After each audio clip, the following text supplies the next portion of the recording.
ప్రభునందు ప్రియులారా, మీ అందరికీ ప్రభు అయిన యేసుక్రీస్తు నామమున శుభములు.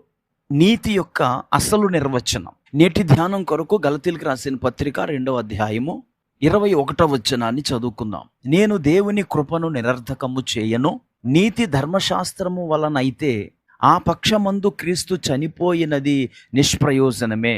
ఈరోజు అనేక మంది విశ్వాసులు నీతిని గూర్చి సరి అయిన అవగాహన లేని వారిగా ఉన్నారు. అనేక మంది తాము చేయవలసిన పనులు జాబితాతో నీతిని ముడిపెడతారు. వారు ఆ జాబితాను నెరవేర్చినప్పుడు తాము నీతిమంతులుగా భావిస్తారు. తాము ఆ జాబితాను చేయలేనప్పుడు, అనగా వారు తమ ప్రవర్తన విషయమై విఫలమైనప్పుడు తాము అనీతిమంతులమని భావిస్తారు. ప్రియులారా, ఇది క్రొత్త నిబంధన నీతికి సంబంధించిన తప్పుడు నిర్వచనం. బైబిల్ గ్రంథం ఏం చెప్తోంది? నీతి ధర్మశాస్త్రము వలనైతే ఆ పక్షమందు క్రీస్తు చనిపోయినది నిష్ప్రయోజనమే.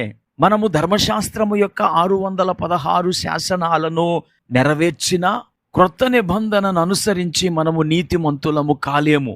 యేసుక్రీస్తు చనిపోయినది మనలను నీతిమంతులనుగా చేయుట కొరకు. కొరింథీయులకు రాసిన 2వ పత్రిక 5వ అధ్యాయము 21వ వచనాన్ని ఒక్కసారి మీరు పరికించండి. ఎందుకనగా మనమాయన యందు దేవుని నీతి అగునట్లు పాపమెరుగని ఆయనను మన కోసము పాపముగా చేసెను. మనము దేవుని నీతి అగునట్లు యేసు మన నిమిత్తము పాపముగా చేయబడ్డాడు గనుక యేసుక్రీస్తు ద్వారానే మనము నీతిమంతులముగా తీర్చబడతాము తప్ప మన క్రియలను బట్టి ఎంత మాత్రము కాదు. గనుక నీతి మన క్రియలను బట్టి కాక యేసు చేసిన క్రియ మీద ఆధారపడి ఉంటుంది.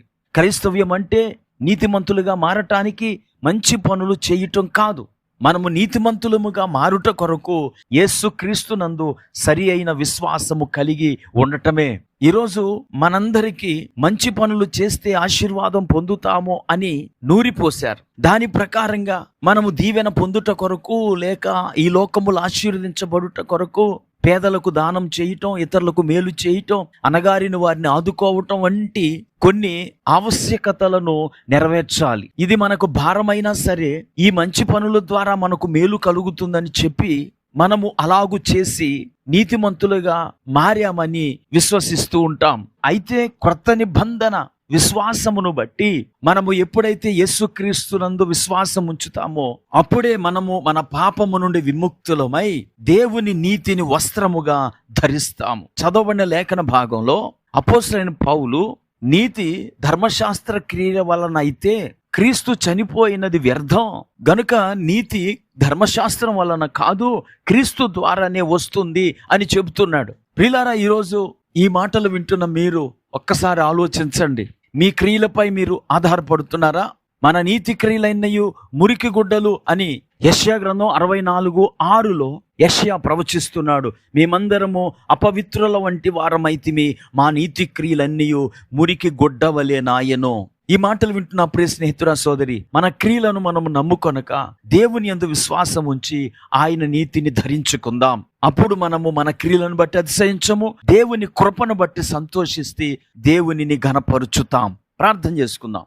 కృపా కనికరం కలిగిన మా తండ్రి, నీకు వందనాలు. మమ్మల్ని నీతిమంతులనుగా చేయుటకు మీరు మా కొరకు సిలువలో బలి అయిపోయారు. ఈ రోజు ఎవరైతే నీ యందు విశ్వాసం ఉంచుచున్నారో వారు నీతిమంతులుగా తీర్చబడి ఆశీర్వదించబడుటకు సహాయం చేయమని యేసుక్రీస్తు నామమున ప్రార్థించి వేడుకుంటున్నాము. ఆమేన్.